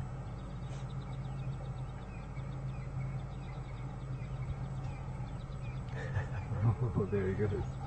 Excuse me. Well, he saw something. See, the mother is also looking up now. If you look, she's looking sort of here towards our left somewhere. And it is another hyena heading this way. Now, the youngster obviously heard the noise and then saw something approaching and decided to rather make a dash for the den. But it's part of the clan, it's not an aggressive hyena.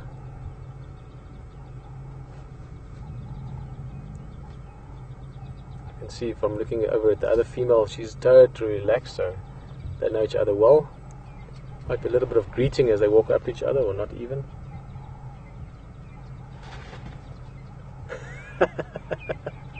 Here's the baby coming back as well. Oh, what's going on here? Wow! That's interesting. I'm guessing that that's maybe a male, and the mother is giving it a bit of dominant behavior, but look at that. The cub is going straight up to it, so there's no threat. They're not concerned about the other hyena attacking them, otherwise the mum wouldn't let the cub go in front. That's interesting. But there's definite dominance assertion here, so yeah, it's almost certainly a male, the other one. Remember I mentioned earlier, or maybe if you've just joined us here on the game drive, that with the hyenas, males are always lower ranked than any of the females. So the highest ranking male in a group or in an area will still be lower ranked than the lowest ranking female. So that dominance has got to be asserted every now and again, or reminding the other one of it. But this was just interaction rather than actual aggression.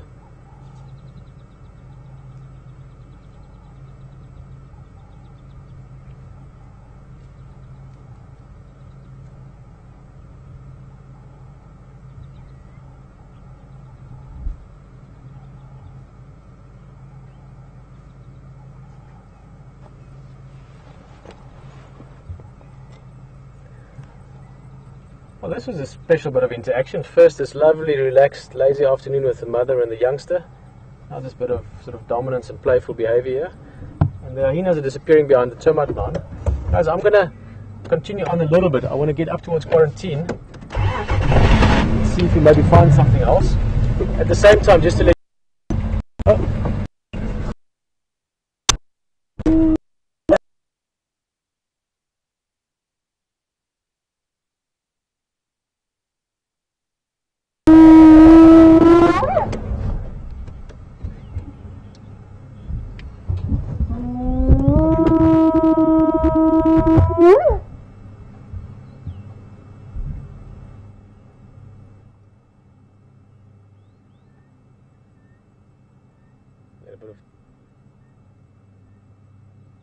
break up there in the signal, but I really hope you could have heard that. That was a lovely call.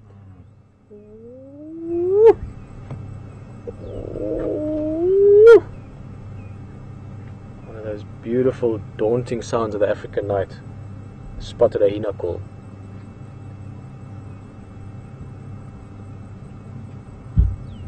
Let's have a last look at this youngster as well. It just came around as this male was calling. A little hyena cub came out again. Just there on the edge of there we go, just through the leaves here. But I was saying that we're going to move on a little bit, and also just to let you know, we're running on generator power at the moment for our first live test and experience and sharing. We've had a bit of power issues or power challenges. There's no issues, there's only challenges that we can take on. So we're going to move on, but if I suddenly disappear, we will be back.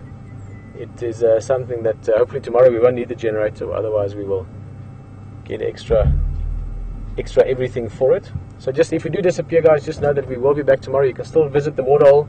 There's a lot of activity around Voyatella Lodge. There's some elephants in the area, who knows, maybe leopards. There's always a leopard somewhere, it's just whether you see it or not. So welcome to go see the waterhole. And but for now we are going to go on. We're going to go on as long as it works. And if we disappear before I get the proper opportunity for it, I just want to say thank you very much for joining us on this first afternoon. Look, here's another one. Now, this is interesting. This is a bigger cub. It's not part of the same litter. This one is probably a good year older than the other one. Oh, we're going to spend a lot of fun times around this den. It's a beautiful setting as well. Nice knobthorn acacia tree and termite mound.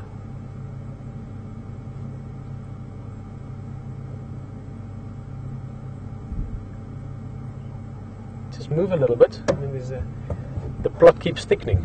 As a very good friend of mine, Andre Klokker, used to say, the thick keeps plotting. Let's move around. I just want to get a better view. We're sort of sitting on the wrong end of things now. We've now got 4 here, so just a bit of pink color in the sky now. Now you can see these hyenas are extremely habituated. The term habituation, or habituated if you're not familiar with it, let me explain it a little bit. These animals are totally wild. They were born wild, they've lived wild, the next generation will be wild, and the next generation.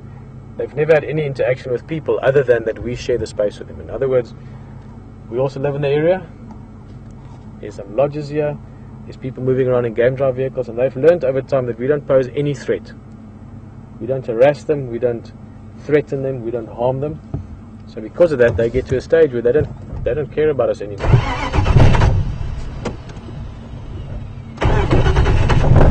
Occasionally they care about us in the sense that they're curious about us. They come and have a look. They're smart animals, they're curious animals.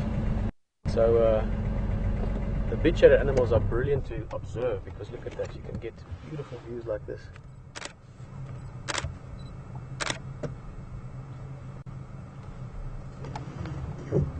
And you can see natural behavior. In other words, you can see them doing things the way they would have done them anyway. Even if we weren't here, that hyena would have called earlier. That female would have intimidated that male when he came closer. Those are all things that would have happened anyway, and because they are so habituated with our presence, you can really observe and share in that behavior as it would have been. In other words, they don't change their behavior because we are here, and that's a huge privilege. That's in fact one of the reasons why the Sabi Sands is one of the, if not perhaps the premium wildlife destination in the world, because you get to see all these exciting big African animals, and you get to really observe special behavior as well. You get to really share. You just duck down there, and that is something that is a true privilege.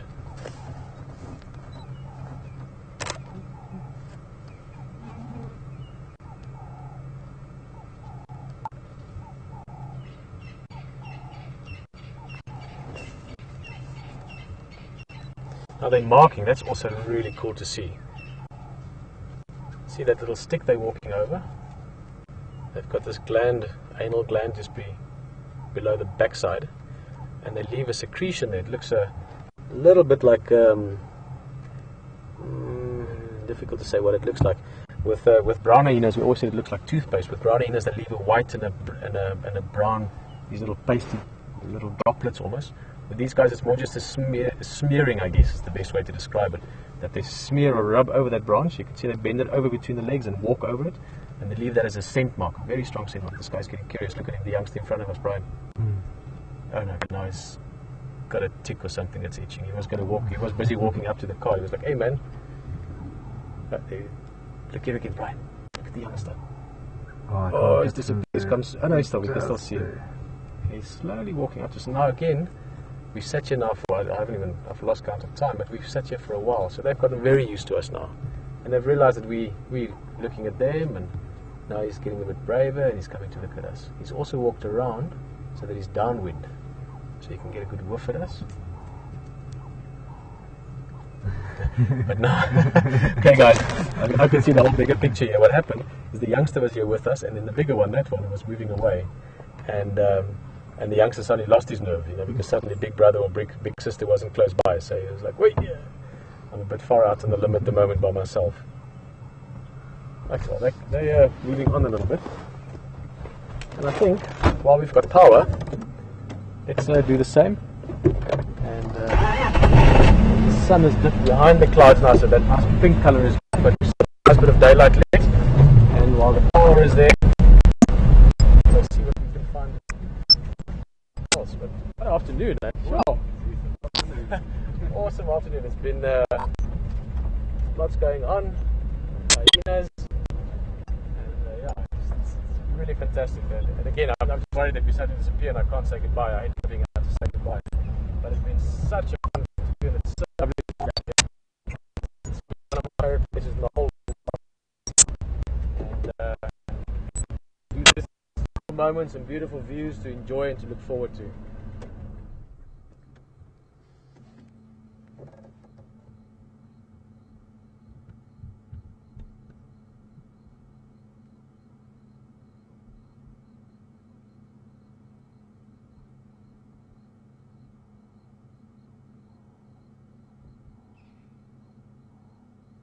All the beautiful sounds of the sort of late afternoon, early evening bush as well. You can hear a dove calling in the background, Franklin. There's a cicada, if you can hear that. That sort of high pitch buzzing.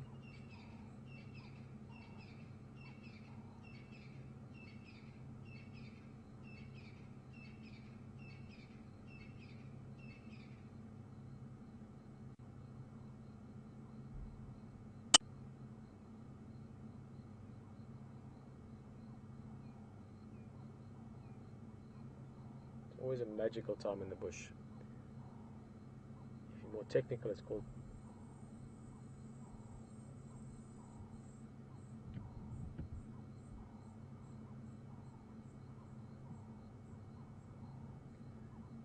just the last question about the hyenas there. Ruth from Newport, Texas. Newport, I think, if I heard it right.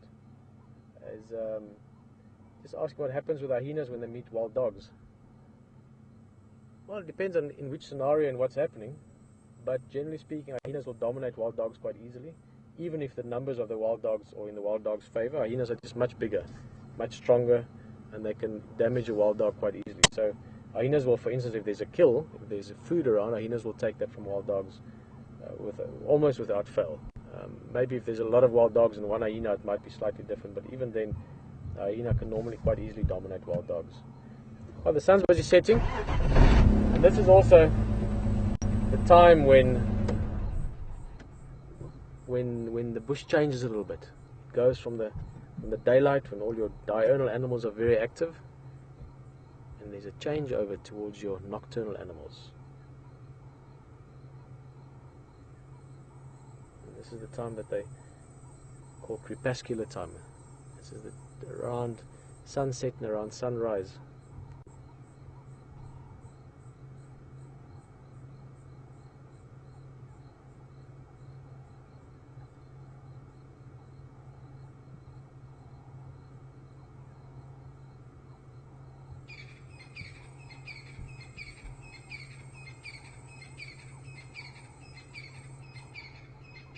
I'm going to move on slowly. Crepuscular time means new things are coming out. Your nocturnal animals, leopard, lion, hyena that we've been watching, these are all the guys that get active now. So who knows, maybe we find something, and maybe we also spend a bit of time with HT again on the other vehicle. Let's just see what the evening brings, because when it's live in the bush, you never know what's going to happen next.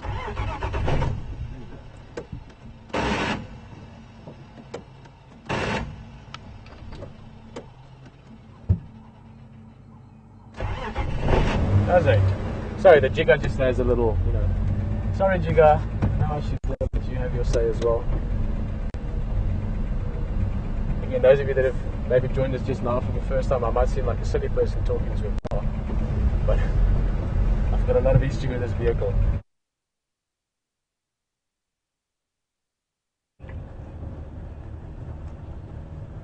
So I'm still having a look around for these elephants. I've done a big circle I wanted to let them pass and just go to what I thought they were doing, was going down to a water point just down over the way here, but I seem to have lost them.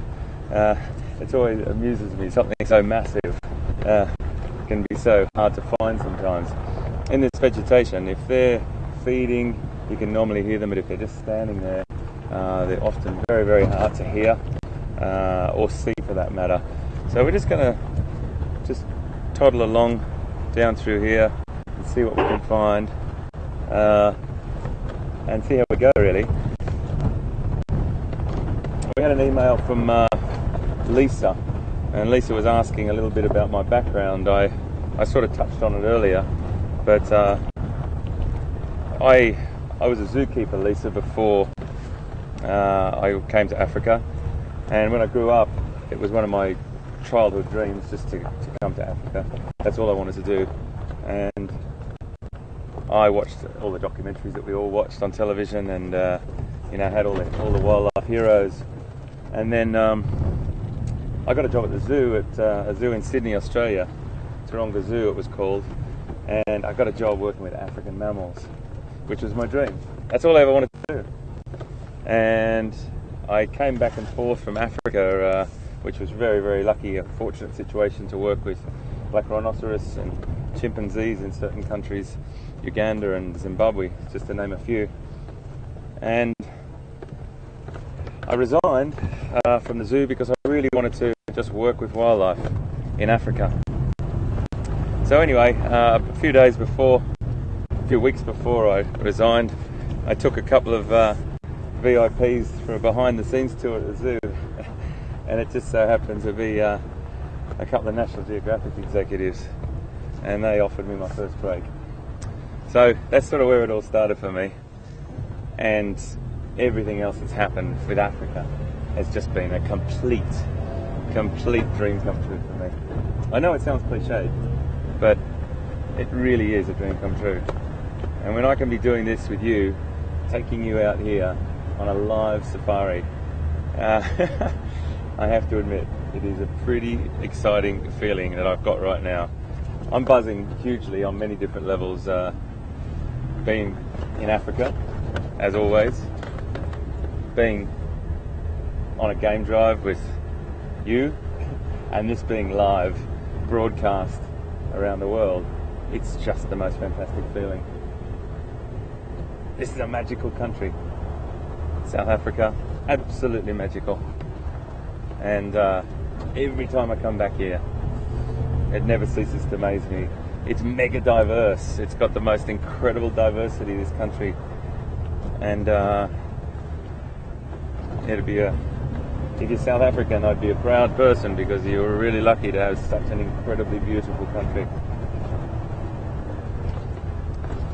Keep our eyes out for these little guys. There was a few little guys there.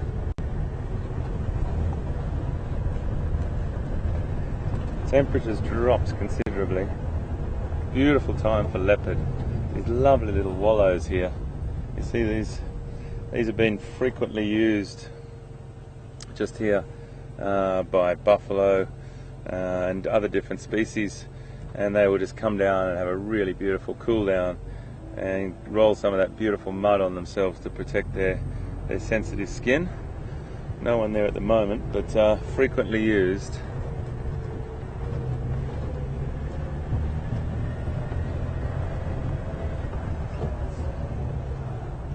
I'm just going to head down this way because I went down here this afternoon. There's a couple of other little water points down here. There's some beautiful country, really lovely sort of little thickets, and it's when you come to Africa and you've been here coming and working for a while, you get this sort of idea in your head that there's certain little spots, certain little environments, certain little sort of habitats that look perfect for leopard, and you always should hope that you see a leopard there. And it just did look really beautiful down here before. There's another one of those lovely little wallows back there. Let's keep our eyes open here. So Lisa, I hope that answered your question, a bit about my background. And there's many other stories that I'm sure will come out over the next 6 weeks. But the most important thing is you guys are all right here and coming to you live. That blows my mind. When I was growing up as a child, I never thought that this sort of thing is possible. It's just the most fantastic to be able to do.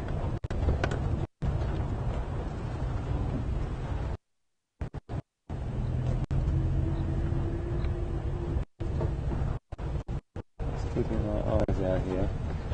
I might say it again. Yeah, I might say what's around the next corner. There was a difference.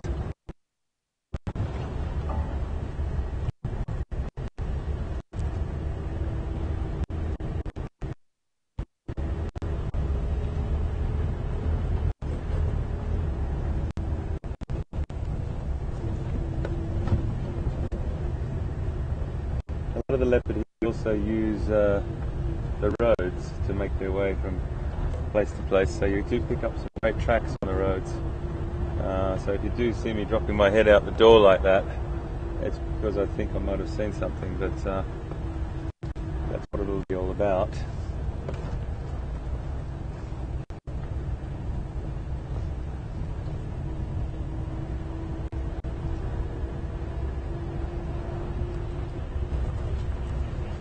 Just going very slowly through here.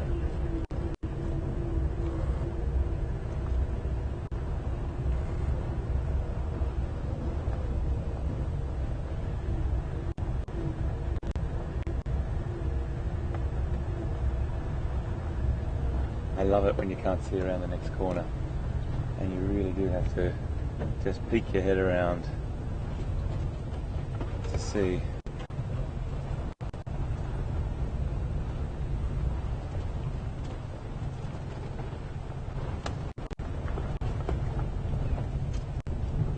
And there's loads of opportunities to get in contact with us as well. You can send us an email on questions@wildearth.tv, and that's always a great way to communicate, and we can try and get to as many as we can in our time here.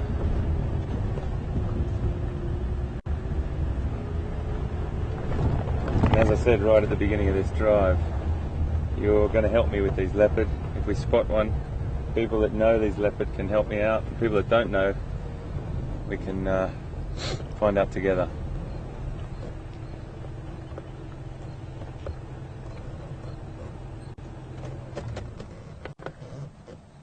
I just want to stop here because this antelope in front of us, you know, it is a very, very commonly seen antelope. It's an impala ram, it's an impala male, and I think when you come to Africa you see the first one and you take loads and loads of photos of it, and then as you see more and more of them you start to drive past them a little bit.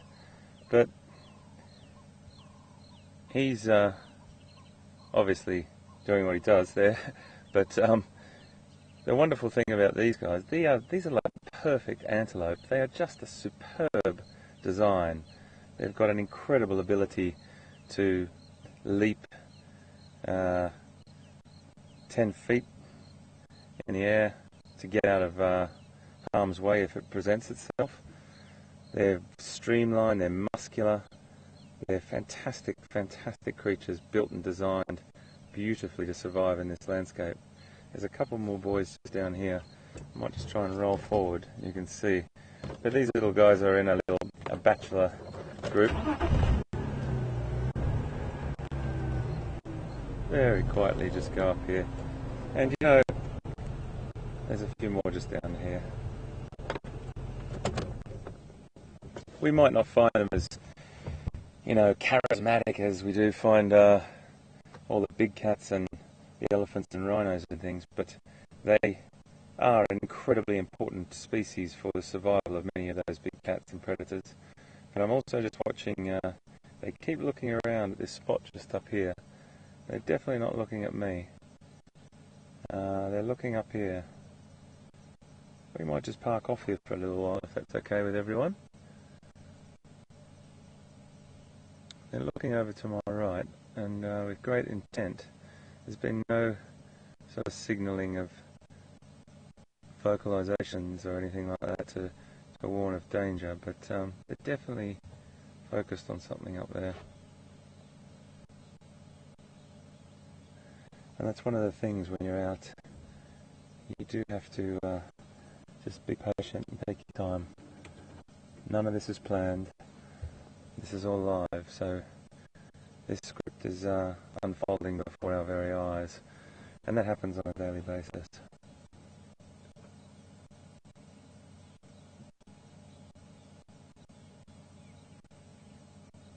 We'll give it a few minutes and we'll see if they might think they see something, and it might not be anything, and when they'll walk off possibly. I'm just going to have a look through my binoculars here and see if we can see anything up a bit closer.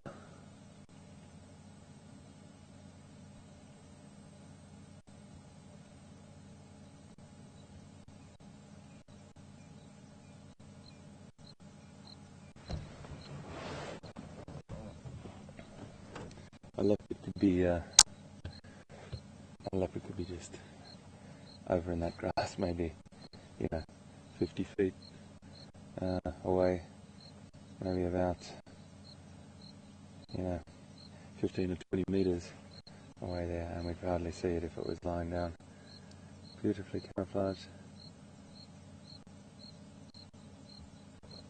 They're definitely keen, interested in something up there. And this is what's the exciting thing. The exciting thing is, I don't know, they don't know. It could be anything.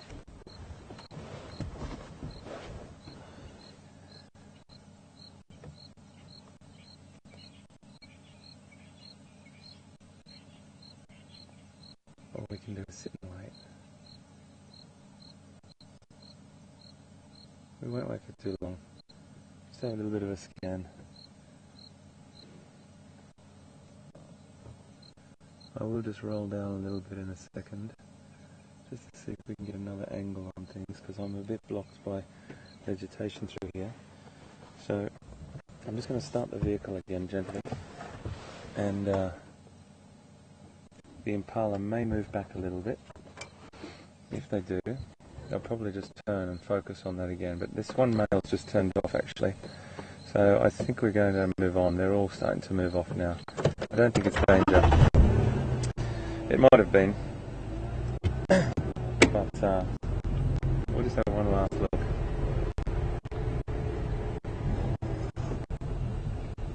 I'm going to roll past them here, just gently.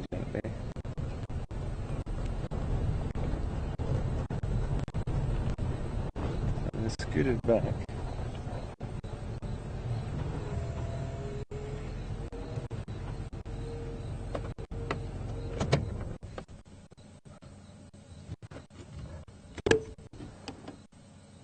Still looking up that way there.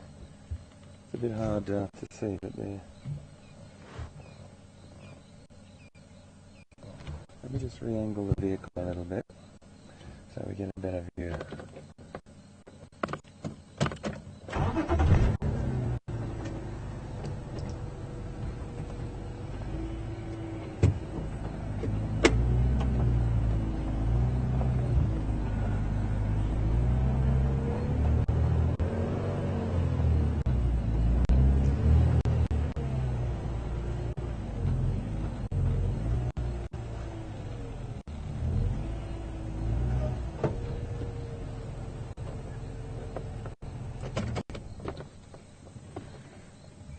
So there's our boys over there.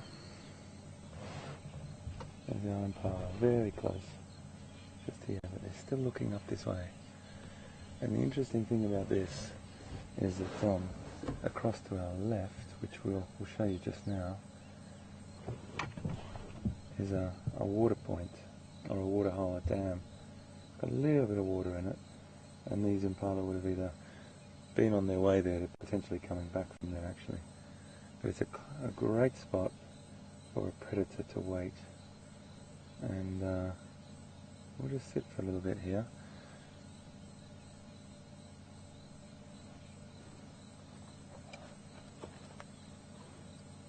if my friends the impalas walk off, we'll walk off as well.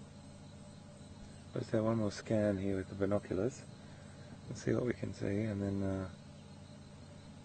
move on.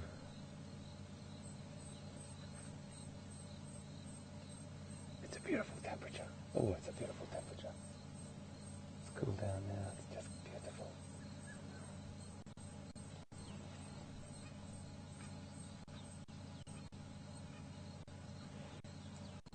Definitely something up there.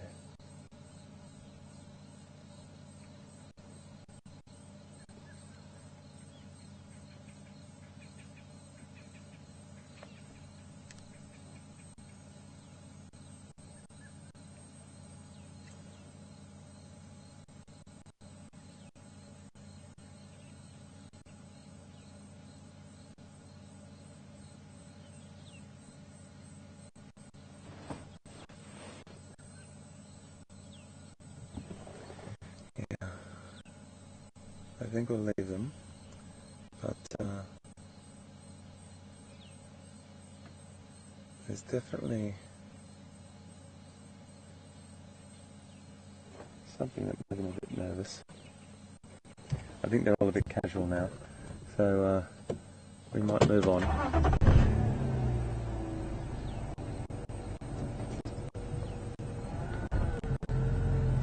Thank you, my friends. Lovely, lovely antelope. So,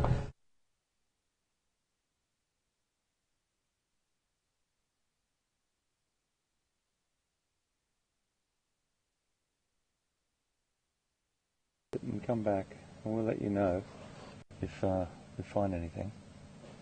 It's a really nice little location just to sit. But I have a feeling, with no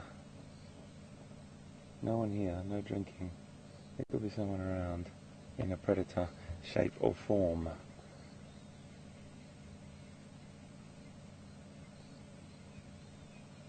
I'm starting to lose the light a little bit.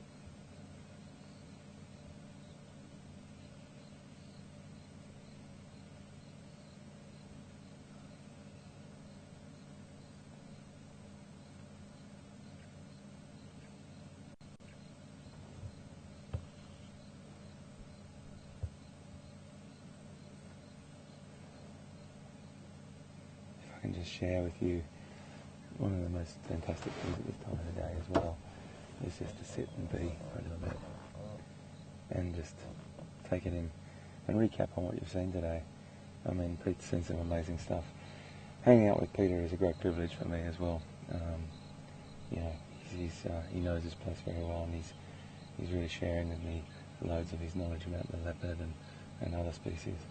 But I just can't wait to, every single day that I wake up, be driving around here more and more and getting used to the reserves, and hopefully coming across my first leopard, which I'm very excited about. I don't know what it is. I just don't know what it is. There's something about leopard. It's really hard to put it into words, but there's this extremely charismatic cat. It's not quite as bold and as bolshy as lions, even though I love lions. And not a super sprinter like cheetah, which I love cheetah as well. They're like the James Bond of cats.